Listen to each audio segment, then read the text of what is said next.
thousands upon thousands of young people go there every week of every year since the 1960s.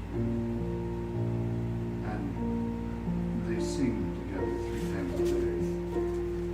Beautiful harmonies, simple melodies. But their singing is prayer. Their singing is prayer. This is a song, refrain, that's similar to some of theirs. The words are,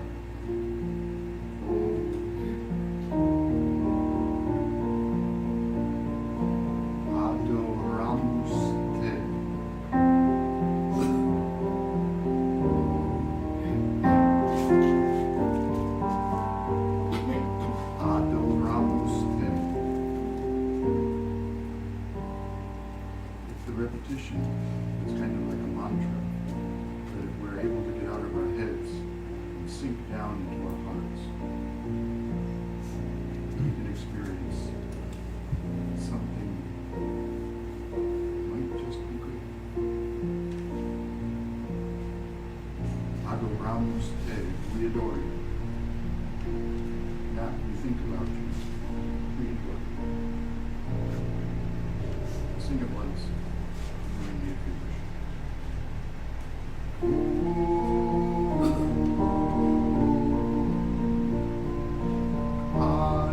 Adoramus te,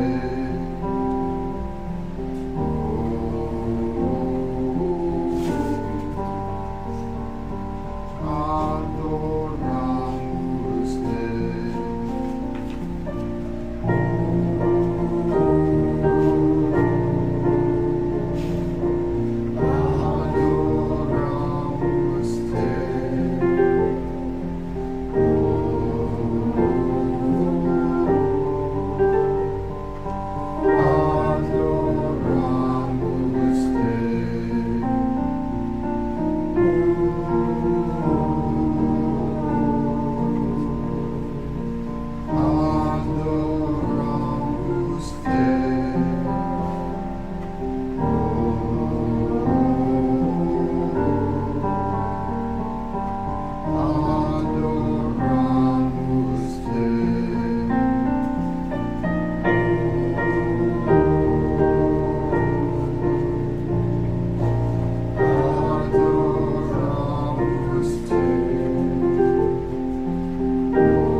watch a few minutes of a video from the community of Tizé.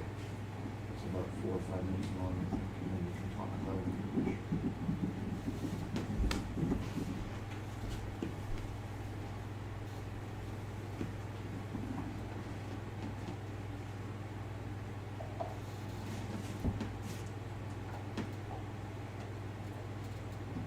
My name is Florian and I'm from Germany.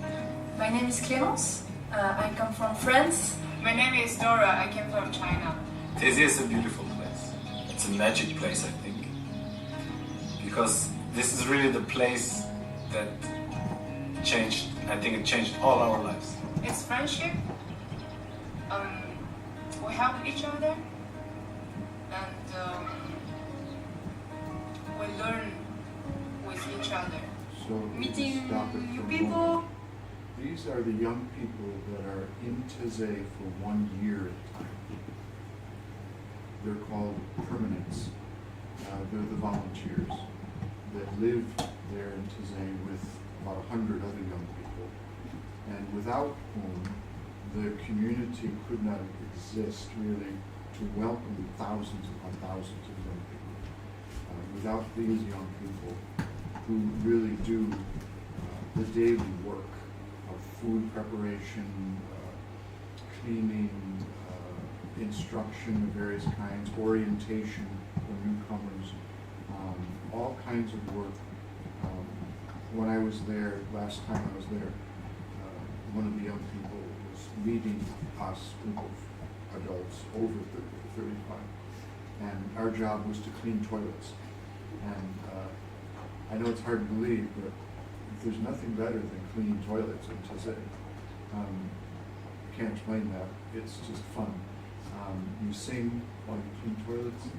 The young people sing, the old people sing, and we enjoy cleaning toilets.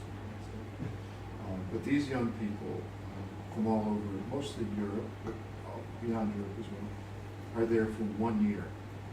And this is their witness, you could say, what they have to say. Meeting God, meeting myself, and also meeting the community of Tizé. Yeah, for me it was, after my studies,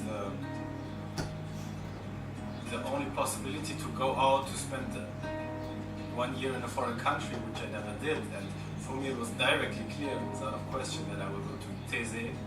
I discovered that I was on the way, and this way needed more time, and it also has meaning to stay here to serve and to live that moment at that time. I came to Tizé for a year because I want to discover what is the most important thing in my life. The prayers in Tizé really mean everything for me. Nothing can replace the common prayers in Tizé. Prayers in Tizé are very important for me. So most of the time I start going to church before the prayer, and I try to do my personal prayer, and after I am more connected to the community, and then I feel more free to pray all together.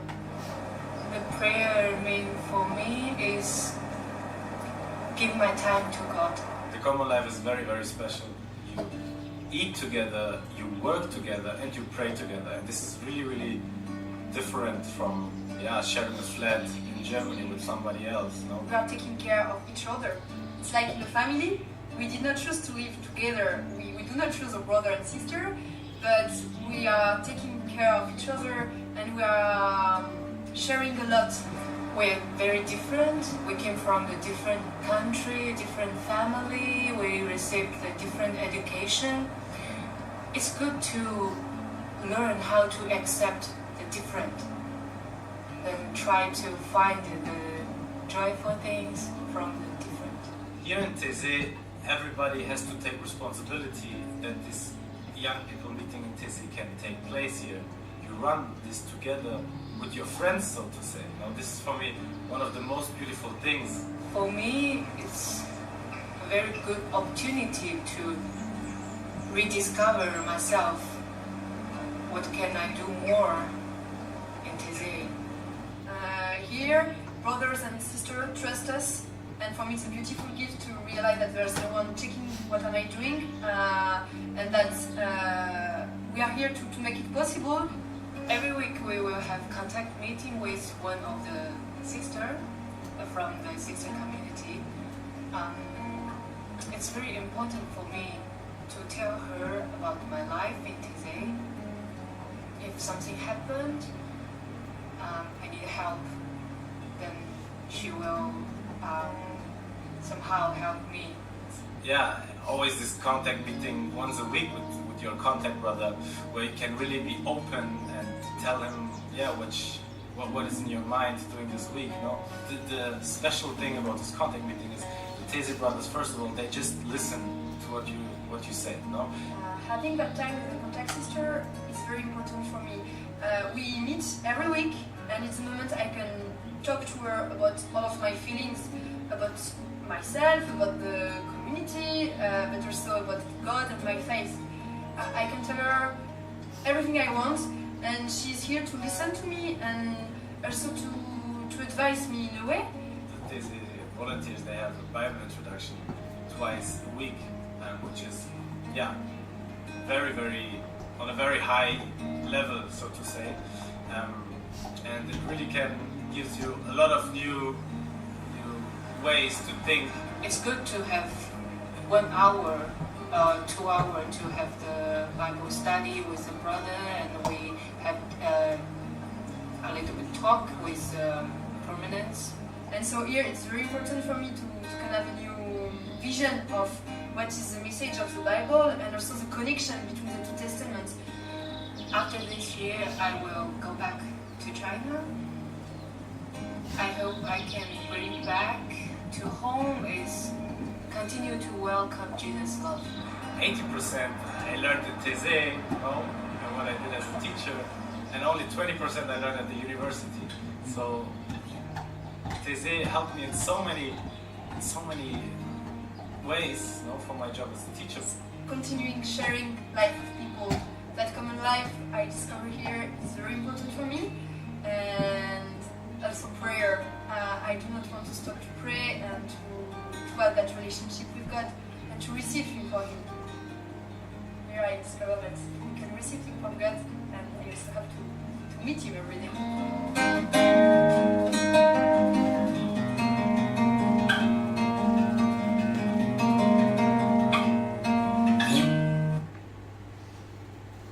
So that's an example of some people, young people, who spend 1 year in Taizé. What did you see? What did you hear?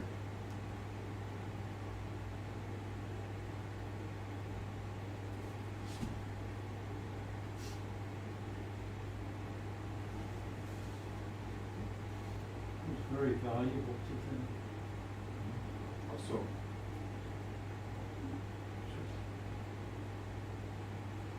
You know, that just kind of shined out of them, that it's so important and probably changing their life, transforming, growth or some that's something. what the one young German fellow said that transformed his life and many others. Yeah.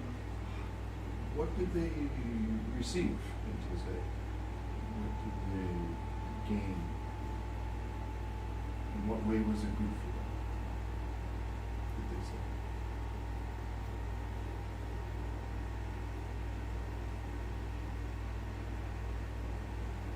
I heard that praying together, working together, and eating together is important. It's transformative. Yeah, Yeah. it felt like family. It felt like they were giving to each other. So for 1 year, they were eating together, praying together, working together with about 100 other young people. And that was transformative. To participate in the prayers together every day was transformative. Eating together, working together was transformative. What else did you hear? What else did you see?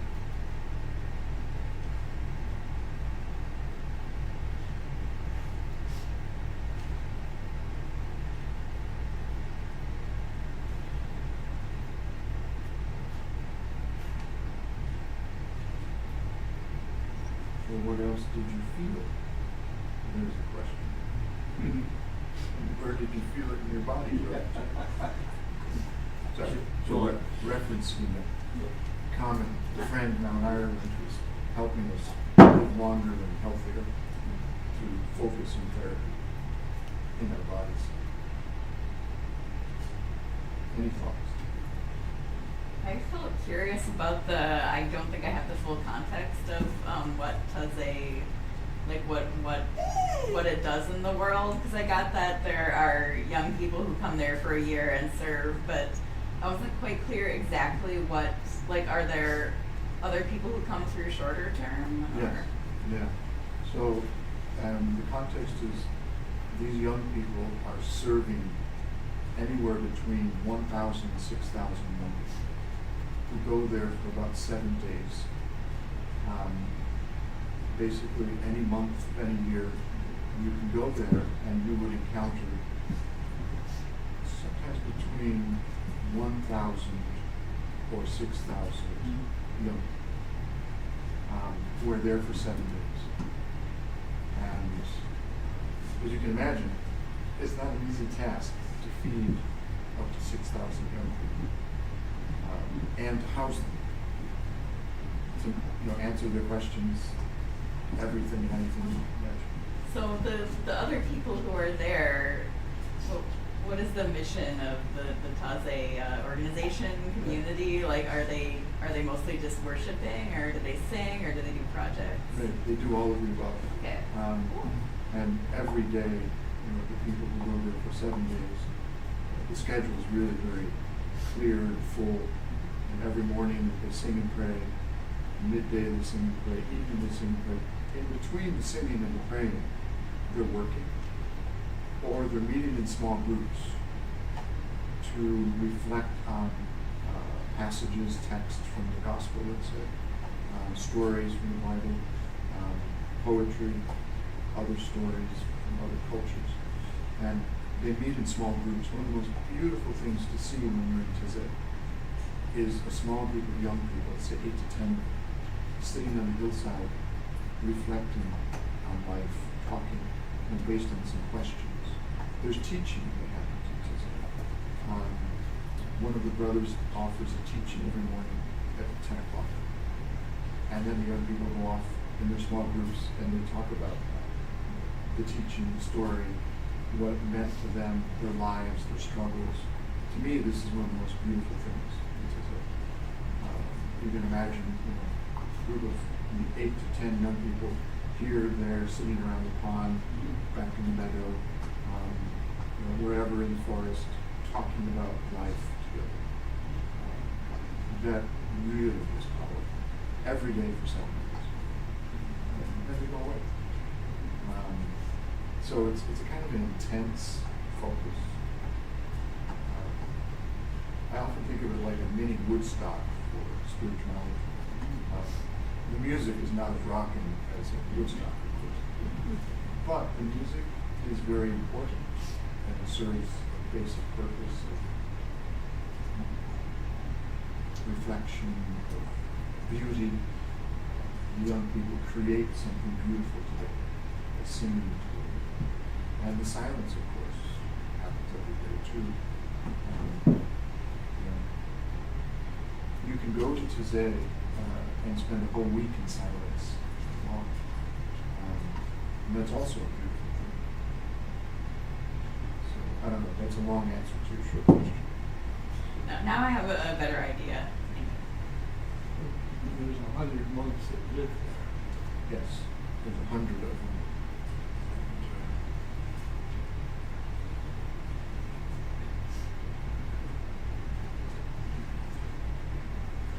So when they were talking about like how they would talk to their brother or their sister, I assume that was another young person they were paired with. Is that a monk they're paired with? It's a monk.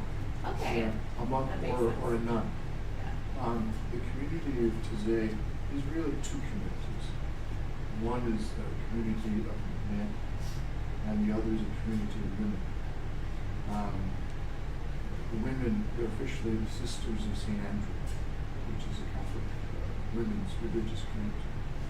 The brothers of Taizé themselves, don't belong to any order. They started their own order.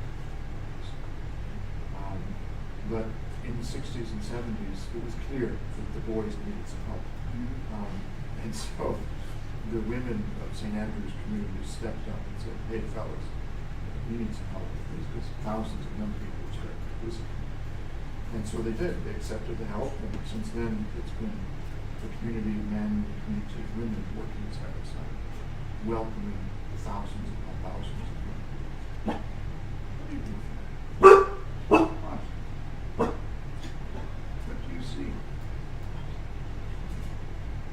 A dog.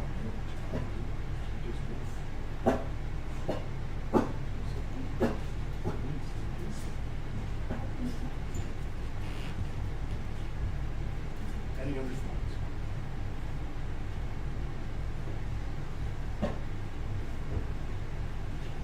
I know, like, culturally, I think from, European perspective, it looks like a lot of them are just out of college or, like, in between, and it is a big thing for, culturally to go abroad, Yeah. and part of their growth. Yeah. And that's a big distinction between here and there. I think that's part of the attraction too, because they're meeting people from different countries, and that's part of the sharing, and enhances the experience. Absolutely.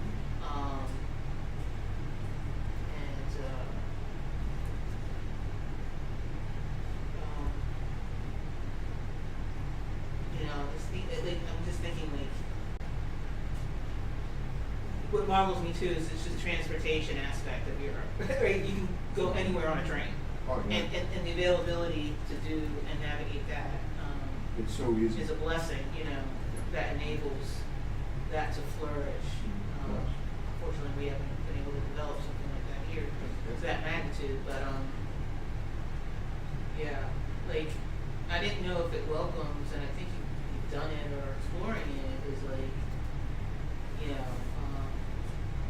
reaching out to, like, Bible colleges, because it seems like those would be the attraction in between semesters, or summer break and all that, to attract more young people. Are you talking about here? Yeah, Oh. to try to explore. No, things we too. really haven't yet. Okay. And it's a good thought, it's a good suggestion. The challenge we have here, and you pointed out the difference between Europe and the United States.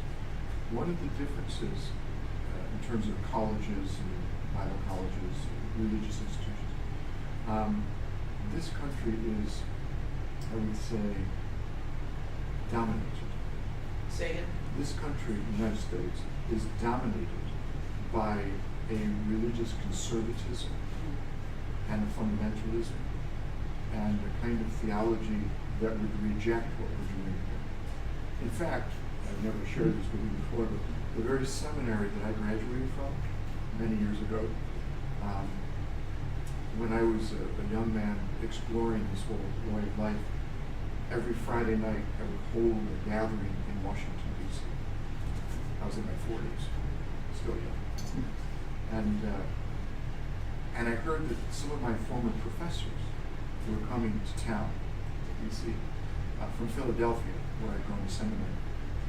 And I was so excited, to see my former profs.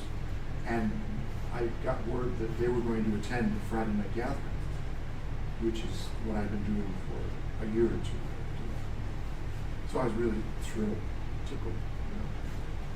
And sure enough, they showed up on that Friday night, and the place was full. I mean, we took over a coffee shop every Friday night, and we had musicians and singers, people just to come and sing and pray and be in silence and listen to a gospel story. And there were my professors walking in the room. I was like, oh my God, there he is. I won't name names because we'll get in trouble. But there were like 4 or 5 of them that showed up. Now keep in mind, this was at the time I was there, was an amazing graduate school of religion seminary. And I had a great time, and I learned a lot. When they walked in, I was delighted. And then at the end of it, I went over to them and ran over to them, and when we had refreshments and stuff. I was just, thank you so much for coming. This is great that you're here. And their response was shocking to me. These are my former teachers. And what they said to me basically was, what does this have to do with Christian faith? And what they saw was a group of people sitting like you're sitting, with their eyes closed, singing, praying, in silence. And they wanted to know, skeptically, what does that have to do with Jesus, Christian faith?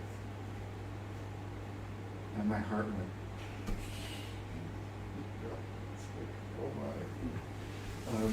This is what happened. And so I didn't know what to tell them. I really didn't. I had no answer because I thought it was obvious. And I was so heartbroken that my former teachers didn't get it.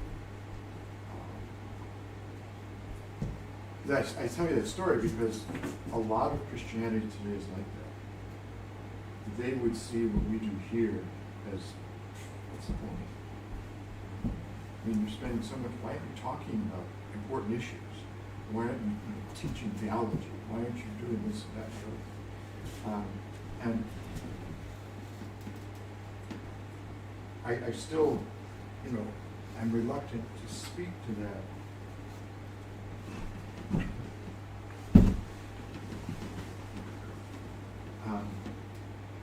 So anyway, that's my response. I think it would be good to reach out to some religious institutions in this country who are more liberal, more progressive. But even they would not necessarily appreciate what we do for various reasons. So it's a bit disappointing. In Europe, it's not so much about Bible colleges, because they don't have many over there, or religious institutions, but they don't have all that many over there like we have here. We just got like every other place is a religious institution of some sort, multi-faith, interfaith living. Europe is primarily a secular country, secular continent.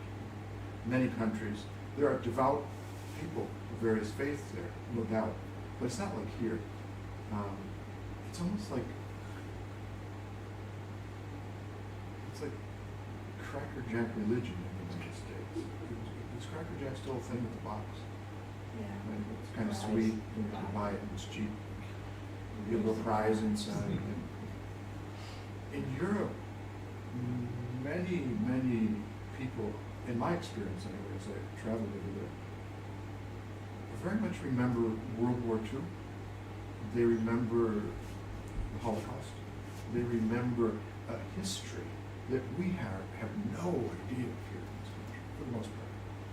So they're not so much, concerned with Bible colleges, religious institutions. They're trying to emerge out of a history that was traumatic to a large degree. I mean, I remember sitting in the living room with my friends in Germany, and I was playing German folk songs on their piano, which was lovely. There's a book of German folk songs on in Germany. Dang, I gotta play them. And they started crying on the couch because afterward they told me, we can't sing those songs anymore because of what the Nazis did. They used those songs in their propaganda, in their death machines. Those were the songs that they revved up the people with to kill people. So they can't sing them. Hopefully that'll change. But that was only like 20 years ago. They couldn't sing them. So yeah, the difference between Europe and here is profound. And I think more and more as I think about it, the best we can do here, I think, is to not speak much, to not enter into the kind of superficial argumentation, theological debates, but to offer an experience here of beauty and depth that is transformative. To offer the beauty of friendship that is transformative. a rhythm of life that is transformative. Yeah, the practical part of it, she didn't love you. It's such a problem. The practical part of it, I think, is, to reflect on who do we want to reach out to, very specific, and to do it in an effective way,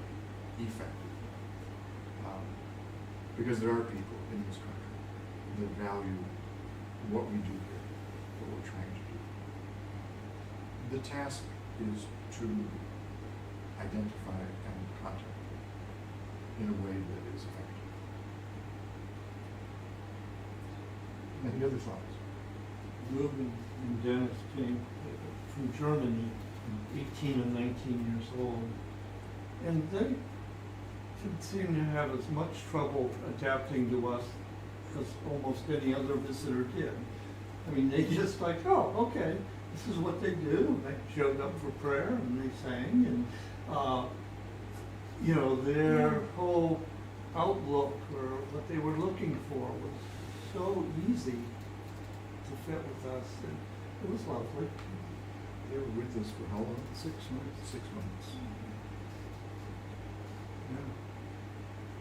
And they were fresh out of college, you could say, at that age.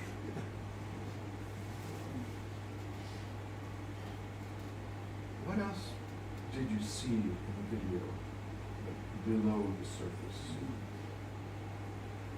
What about the young people themselves? What did you see in their faces?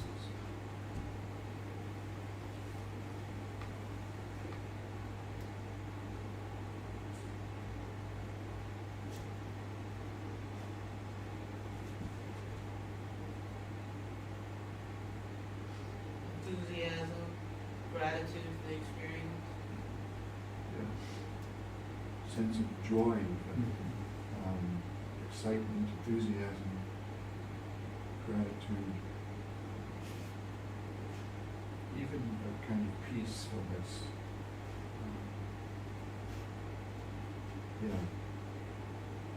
If we can do a fraction of that here, then we'll be fulfilling the mission.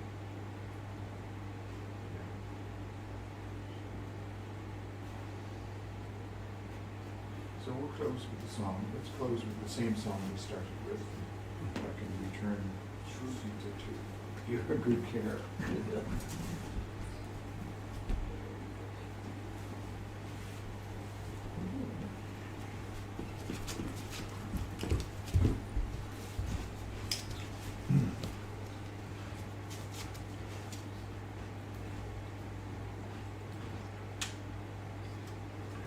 Well, much of this country is embroiled in different kinds of argumentation. I wouldn't call it debate, because I don't think debate is the word. Debate is too good to describe it. It's more like yelling. Well, much of the country does that.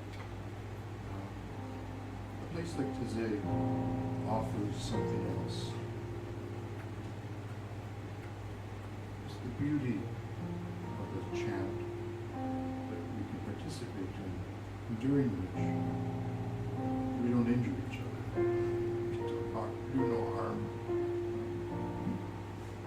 We listen to God, we listen to our own hearts.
for your great love for each and every person everywhere. May we become more and more filled with that love, with your Spirit. Praise